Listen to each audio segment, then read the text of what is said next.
All right, y'all. So this is Black Ink Crew New York. This is season 6, episode 13. Y'all already know the deal. It starts off at 113th as always. Oh shit, he FaceTime sees or whatever, and he shows sees the baby to show the proof that there is actually a baby here, so y'all can stop the speculation, And of course, the speculation doesn't stop because they still have their doubts as to whether or not the baby is his. So Bay, she comes into the shop and she lets us know that Rob agreed to, he got worn down by her. He agreed to the whole shotgun wedding idea and everything. And, she's like, I want everybody to be, I want everybody to be at my bachelorette party or whatever. But C's is like, hold on now, like, I got a ski trip planned for us or whatever. This, then the third, and Bae, she gets into her feelings a little bit. She's like, wait a minute, what about my bachelorette party? And Donna is like, hold on, girl, chill. We could just have the bachelorette party on the fucking ski trip. Like, what is you tripping for? So Bae is cool with the idea, that's what's up, whatever. So then we're at Sky's house, and no, I'm sorry, not Sky's house. We're at her friend Allison's house, and sees he comes over because he wants to tell Sky and Allison about the meeting that he had with Genesis. And sees is like, sees is kind of beating around the bush a little bit. He's trying to soften the blow as he's having this conversation with Sky. Sees is like, listen, when I first saw him and saw his mannerisms and shit like, shit like that, I was like, y'all niggas is similar. Y'all motherfuckers is similar. Y'all ain't just alike or whatever. And, I'm not gonna lie, Sky, she wanted him to get to the point. You know what I'm saying? And C's is like, I'm not gonna lie, sis, like our conversation was kind of like all over the place, which I kind of do agree with C's on that. It was just kind of all over the place, it's just kind of hard to like really pinpoint the shit or whatever. But what we do know is that he has a lot of anger in him, and I'm not gonna say just anger but hurt as well. He has anger, a lot of anger in him, but there's a lot of hurt there too. You know what I'm saying? And C's was telling her that he feels like that he's had it rough in life, and he kind of broke down and stuff like that, talking to me and saying that you wasn't there. He ain't seen you in like 15 years or whatever, and he feels as though, you should have came and got him, and he feels like pretty much you don't give a fuck. You know what I'm saying? Like, C's is like, now, I don't feel that way about you, but this is how he feels or whatever. And then Sky starts to get emotional, talking about how she does love him, and she just don't understand because how can he not see that she gave him a better life, this, that, and the third. And it's like, you guys know, I just been so conflicted on this whole situation all season or whatever, because it's two conflicting stories here. But it's like, okay, Sky, well, if he's saying that he's been locked up and stuff like that, I mean, at some point we gotta be like, come on now. Obviously, his life has not been as good as you think it has been. You know what I'm saying? I mean, granted, some of these choices that he's made, obviously, yes, it has been on him or whatever, but for you to just sit up here and say, oh, I gave him a better life and my other son a better life, this, that, and the third. I mean, it seemed like the other son been okay for the most part, but with Genesis, obviously, he didn't have like this better life. You know what I'm saying? He needed something different. I'm sorry, y'all. This damn shirt. I don't even know why I still got this shirt, to be quite honest, because the damn buttons. And y'all know I ain't got no tits or nothing like that. And the damn buttons be popping and shit like that. But anyways, let me get back on track here. But yeah, it's just kind of like, what the fuck at this point? And like I said, it's hard for me to just have some type of sympathy for Sky at this point, because it's just like, with her actions and stuff like that. And even with this situation, for her to, I almost kind of felt like she was being selfish a little bit and kind of being a little bit dismissive towards his feelings, because she feel as though she did the right thing and, whatever. So yeah, you felt like you did the right thing. I mean, regardless of whether or not it was the right thing, don't dismiss his feelings. You know what I'm saying? Don't dismiss his feelings on the matter. I mean, listen, y'all know I'm not that much older than Genesis. Genesis is probably like, what, 20 by now? I'm about to be 23 in a couple of weeks, you know, so I'm not that much older than him. You know what I'm saying? But, yeah, I don't even, like I told y'all before, I don't even know what to say on that situation at this point, because it's just a lot. It's two different sides, and it's just so confusing at this point. You know what I'm saying? But C's pretty much telling her, like, listen, you know, from what I gathered from him, he really needs you, and he don't know how, he don't know how else to show you that he needs you. You know what I'm saying? And you know, from what I'm gathering, y'all saying the same shit. You know, and y'all need to love each other, and y'all need each other. You know what I mean? But yeah, that was that with that whole situation. So then we have Mel. Mel, she got in contact. Well, actually, her dad's sister, her aunt, got in contact with her or whatever, wanted to meet her and everything, because, you know, she's never met her dad's side of the family. Like, you know, her dad has always been in her life or whatever, and her dad is black. Because you guys know Mel is biracial. So, you know, her dad is black or whatever, and her mom is white. You know, her dad has always been in her life and everything. They've had a great relationship. But he left his home when he was like 16, and he lost contact with his family or whatever, and she never really understood why. So for his sister to finally, you know, reach out and get in contact with her, that meant everything to her. You know what I'm saying? And so later on in the episode, she finally gets to meet the dad's side of the family. And she brings Lalo and their kid along with her and everything. And you know, when she gets to her aunt's house, her aunt is very welcoming, and to her surprise, a lot of the other family members are there as well. And I really like this moment. You know what I'm saying? Because of the fact that she was surprised, because she just thought that she was going to meet, you know, this particular aunt. She didn't know that she was going to meet like a lot of the other family as well. So, you know, it was just a very good thing to see. And then, you know, they're asking her questions about how she met Lalo, and, you know, she was just kind of getting her foot in the door when, you know, she met Lalo and everything, and he was like, I guess, this big time, you know, tattoo artist, and, you know, she was following him and, you know, trying to get his attention or whatever. So they was like, oh, so you was kind of stalking him low key.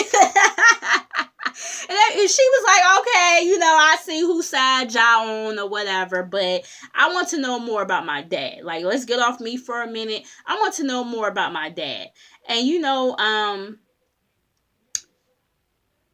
her aunt was explaining that her dad was the oldest, you know, out of 5 kids. Her dad was the oldest, so he was like the dad. He was like their dad, you know, because her mom was a single mom. Her mom was working all the time and everything, and it was a lot of pressure on him. It was a lot of pressure on him, and, you know, he left like at 16 or 17 because he felt overwhelmed, you know. And Mel, she understands that, but, you know, at the same time, she feels as though, like, well, why didn't he keep in contact with y'all? And, you know, the aunt, she's like, I mean, I don't really know. The only thing I could figure is maybe he feels kind of guilty, you know, for leaving or whatever. You know what I'm saying? Maybe he feels guilty, and, you know, yeah.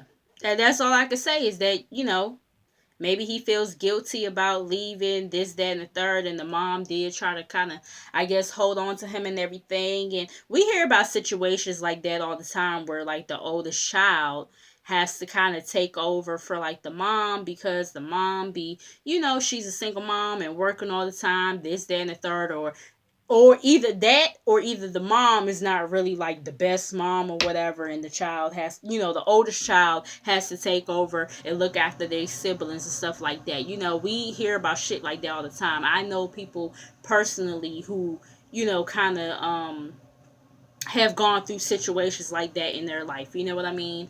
But yeah, it was just, I really did like that scene, and that interaction with the family or whatever. I like that they were very welcoming and open to her. But anyway, so then we have the ski trip. They arrived to some place in New Jersey for the ski trip, and because the room is not ready, they go and, get some grub. They get some lunch or whatever until, the room gets ready. They, get some grub before they go out skiing and then, go on to the room. So, earlier in the episode, Cease was with Crystal and, Crystal, his baby mama, well, the mother of his child, and his daughter Cheyenne. I don't even remember where they was at because I kind of tuned it out a little bit. But I guess it was like Caesar's weekend to go on ahead and get his daughter.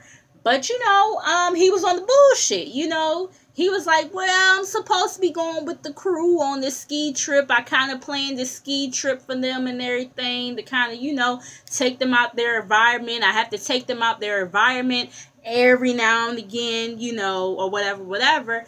And Crystal, she got her feelings and she was like, see, this is what I'm talking about. You putting everybody else before your daughter and blase, this, that, and the third, and, why can't we go skiing with y'all? And, C's like, listen, I don't really feel like that's an appropriate environment for Cheyenne to be in. And listen, I'm not a parent or nothing like that. I'm just going off of my own common sense or whatever. I do understand both sides. I understand Chris's point of view because it's like, yeah, motherfucker, you said you was going to get your daughter this weekend, and now it seems like you reneging and shit like that because you done planned a ski trip, and we doing this bachelorette party for Bae, this, that, and the third. But then at the same time, I understand what Caesar's saying because it's like, listen, I don't think you want Cheyenne around these motherfuckers, okay? This is a wild bunch here. They, there's no filter with them. You know what I'm saying? So I understood both sides or whatever. But, like I said, so back to the whole ski trip and everything. They at lunch getting some grub, whatever, talking, having like whatever conversations they be having. And Crystal and Cheyenne, they show up. And pretty much crashed the scene. And Cease, he looked like he was really like just bummed out because all he worried about is getting kitty cat and everything. And then, and I was kind of like, well, damn, Cease, I mean, your daughter is here. You should kind of automatically be kind of, kind of happy. You know what I'm saying? He was kind of like, what the fuck? Like, what the fuck is y'all doing? Like, that boy was pissed off. Cease was kind of pissed off low key. You know what I'm saying? But Crystal, well, I felt like Sky was a little bit more. She was more welcoming to Crystal and Cheyenne being there than Cease was. Sky, she was like, hey, oh my god, like, hugging them and stuff like that and whatnot. And Crystal, she says to Cease, listen, we only going to be here for a couple of hours because Cheyenne did want to go skiing and everything. And, we're going to go home. I felt like Cease could have, when him and Crystal earlier on in the episode were talking, I do feel like maybe he could have been like, all right, you know what? You right. I'm going to go ahead on and make some arrangements for, Cheyenne and you to, ski with us for like a couple of hours or whatever, then I'll send y'all home and everything. Versus Crystal feeling like she have to come up there herself with Cheyenne and crash the whole, lituation that y'all got going on. And, you know what I'm saying? I felt like he should have, stepped up and been like, I'll take Cheyenne, ski boarding or whatever for a couple of hours, and then, I'll send her back home, or I'll send y'all back home or whatever, versus, Crystal feeling like she had to crash the whole scene. But, so they go skiing. Bae, she's kind of sad because she is pregnant and she can't ski. You know what I'm saying? But, I mean, listen, if I was pregnant or whatever, and I was on some trip watching my friend, and my friends had to ski and I couldn't ski. I mean, I would probably be sad too, but at the same time, I probably would be like cracking the fuck up at, everybody else watching them try to ski and everything. You know what I'm saying? Especially because of the fact I know that these motherfuckers can't ski to save their life. But anyway, so, later on, after they do their skiing or whatever, they arrive at the house that they're supposed to be staying in. And everybody like, hey, turn up and stuff like that. Like, I don't know. Every time I see a turn up now on like reality TV, I just be thinking about my birthday because of the fact that like I know y'all tired of hearing about my birthday, but like, listen, I be so hyped because of the simple fact that my birthday 13 days away, and I'm about to be 23, and Jordan year. You know what I'm saying? Like, like I don't know, like I just be so hype about the turn up and stuff like that, like watching other people turn up, because I know like me and my crew, we gonna be turning up soon, you know what I'm saying? But anyways, let me get off me, you know what I'm saying? I'm getting off here. But anyways, so yeah, like I said, they're excited to see their rooms, they ready for the turn up. And then Crystal, she returns by herself. And I'm like, okay, girl. I mean, it was one thing for you to, come on the trip for a couple of hours with your daughter and everything, with you and Caesar's daughter or whatever. But then for you to come back by yourself, it's just kind of like, and you wasn't even invited for real, you know what I mean? And come to find out, Bay, and we get a flashback scene, Bay was the one who invited Crystal to come along on the trip because of the fact that the next day they're supposed to have like this bachelorette party, for Bay or whatever, you know what I'm saying? So it was Bay's doing to invite Crystal back to, the house or whatever that they're staying in.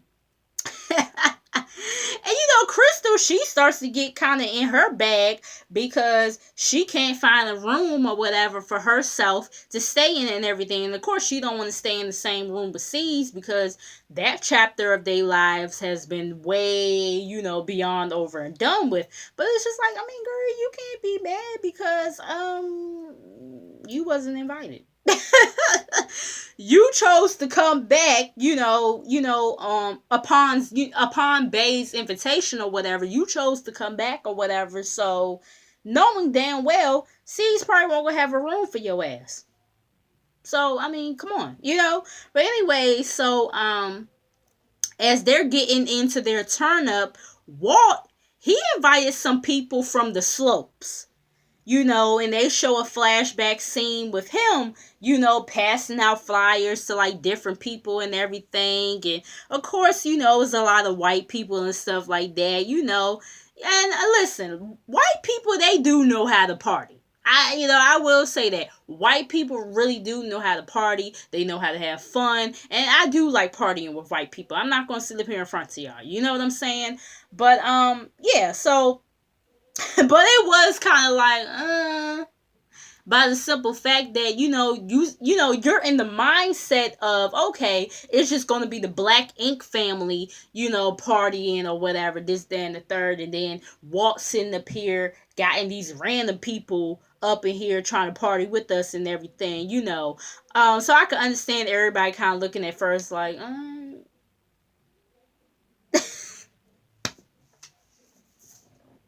because I would have been the same way, but I feel like a couple of drinks in me, I would have been all right. I would have been like, hey, or whatever. You know what I'm saying? But Sky, she sees this and she's like, listen, I'm just gonna go ahead on and go to sleep because I don't know these people or whatever, and I don't want to party with them. And I'm like, Sky, you trying to get brand new? Because you done party with plenty of people.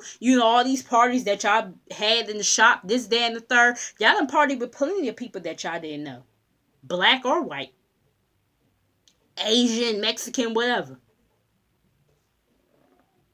I'm just saying. But anyways, so you know, Ted and Jada, they start kissing and whatnot, and everybody is so concerned because you remember how Sky, all of a sudden this season, she's like, oh, Teddy is off limits and this, that, and the third. So everybody is concerned because those people who went on the Korea trip, they remember how, she popped off on Kitty because she suspected that Kitty and Teddy did something. You know what I'm saying? So they like, oh my God, this is not going to be good if Sky finds out about this or whatever. And Teddy and Jada, they went into the bathroom together, and it seemed like they was maybe possibly doing something. Crystal, she's sitting on the damn couch or whatever, just looking kind of stupid. And C's is trying to tell her, enjoy yourself and everything. Like, what's the point of you coming here? You just gonna sit up here and look dumb or whatever. Like, I ain't gonna lie. I probably would have been like C's too in the aspect on that part. Or not even just be like C's, but like if I was just like, one of his friends or whatever, and I was to see some shit like that, just seeing her just kind of sit there like, I would have been kind of like, why are you here? Like, I'm not saying she gotta be all like, and all this other stuff, but I mean, it would have been cool for her to interact a little bit. You know what I'm saying? And maybe it's because I'm still young. I don't know, but I was just kind of looking at her too, like, girl. You know what I'm saying? You all isolated and shit. But anyway, so C's, he's talking to this chick, and it's one of the chicks that Walt had invited or whatever. And she gets this feeling, I guess, that C's is feeling her or whatever. And he's like, I don't know why you think that, because I'm seeing somebody. You know what I'm saying?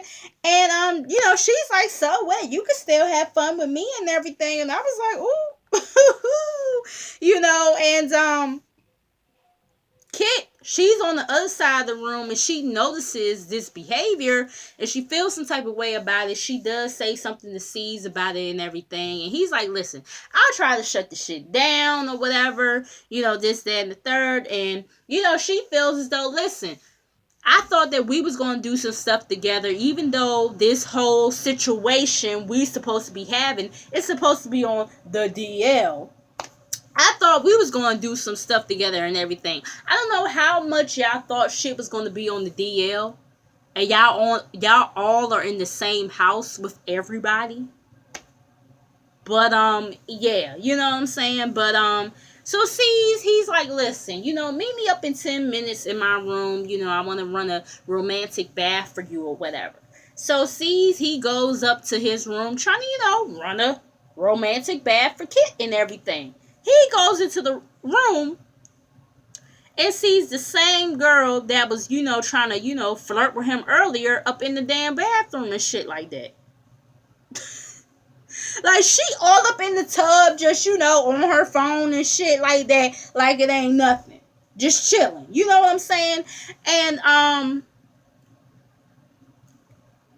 he's like, I need you to get the fuck out of here because I'm expecting somebody. You know what I'm saying? And she's like, I mean, you could fit 2 more here or whatever, And C's is like, I mean, do you need help or something? He like, do you need help or something getting out the tub or whatever? Because like, dead ass, I'm really expecting somebody right now. So Kit, she comes in and of course she expects, she expects the bullshit. She expects that some fuck shit is transpiring through this whole situation, which is understandable because he's really, I mean, he is a fuck nigga. C's is a fuck nigga. You know what I'm saying? So, yeah, I could understand Kit expecting the worst and everything or whatever, this, then, the third. But then at the same time, I was cracking up because I'm like, damn, like C's was legit trying to get that girl out his tub. From what we were seeing, like, C's legit was trying to get Shorty out his tub, and she won't really trying to budge for real, this, that, and the third, you know. So it just messed up his whole game plan and everything.